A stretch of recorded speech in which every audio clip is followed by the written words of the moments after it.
Jamie, were you happy with the performance out there this afternoon, even though the result didn't go our way? I think when you look at the performance levels compared to the last game, it was much stronger. I think we were the better team overall, but tactically, I thought they got it. They got it right. They played 4-1, 4-1. They got behind the ball. It was difficult to break them down. Yeah, we had a lot of possession. We created a lot of opportunities. We were relentless, particularly in the second half. I thought we were really good.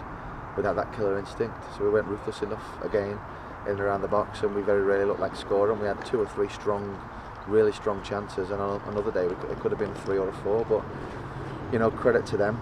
They scored a counter-attack goal from one of our set pieces, which obviously they've worked on. I saw them do it in the last game, but we were just naive and didn't stop the keeper. We just let the keeper come out and kick it. So it's just that attention to detail that's caused us some problems at the moment. But I think all in all, in terms of the performance level of the lads, particularly in the second 45 minutes, they were much better, and we created lots of opportunities. I thought Andy Halls in particular was outstanding. Kept moving the ball for us. We got high up the pitch, put the balls into the box. But it was a relatively comfortable day for the goalkeeper. I don't think it was a comfortable day for the team. I think it was a little bit of, they had to get bodies behind the ball. So overall, performance levels, better, but I'd rather play badly and win a game of football. Was it pleasing in the respect of we were missing John Ustabashi again, and obviously Milena Kelly wasn't out there today either, and we had Connor Hall on the bench? Was it pleasing that we created so many chances without those 3 players on the pitch for most of the game? It's pleasing that we created opportunities, but it's not pleasing that we didn't score them. Whether those players are in the squad or not in the squad or starting line-up or whatever, we expect to be able to dominate football matches. We've dominated a football match today, but they've let us dominate it as well. Tactically, they've let us have it. They've let us get over the halfway line and create opportunities in the final third. We just didn't take them. Yeah, but Connor Hall's got a fracture to his wrist. We're trying our very best to try and prevent any further injury to that, because it's caused him some problems at the moment, and I didn't really want to use him. Fortunately, we've put him on, and that's not been made any worse. Adam Henley's just building up to fitness, so he's not started today's game. Bashi's not right. I don't know when he'll be back, and Smith is not right. Again, I don't know when he'll be back, and Malenik unfortunately is ill today. So we're missing some players unexpectedly, but every team is. They're missing 3 or 4 of their own, and we've still got enough out there to go and win the football match. And unfortunately, we've not been able to do it. Now the pleasing thing is that it's still very much in our hands. There are 4 games to go.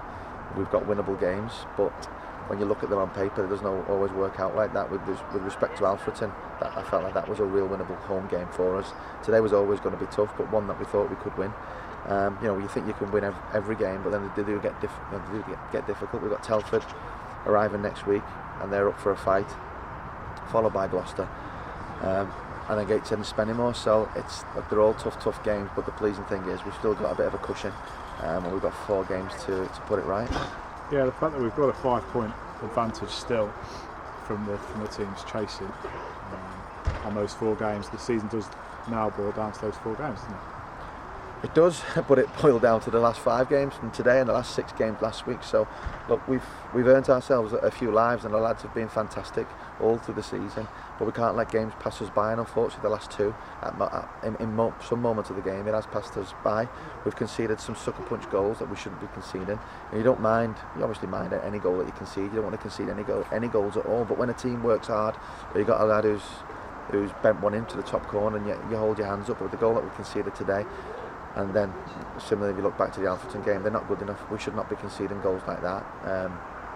We want to be in the playoffs. We're in a strong position to be in the playoffs, and I'm confident that the lads will get it over the line. But we need to cut out some of the silly mistakes and some of the lacklustre levels of performances that perhaps we saw in the last game and at moments in the first half today. But I do think, a little bit of credit to the lads in the second half, because it was attack after attack, phase after phase, cross after cross, but unfortunately the ball didn't drop to us, and it did to them. They scored the goal, they've managed to hang on, and it's an important win to them, and disappointing for us. But 4 games to go, and I'm confident that the lads will be able to bounce back next week.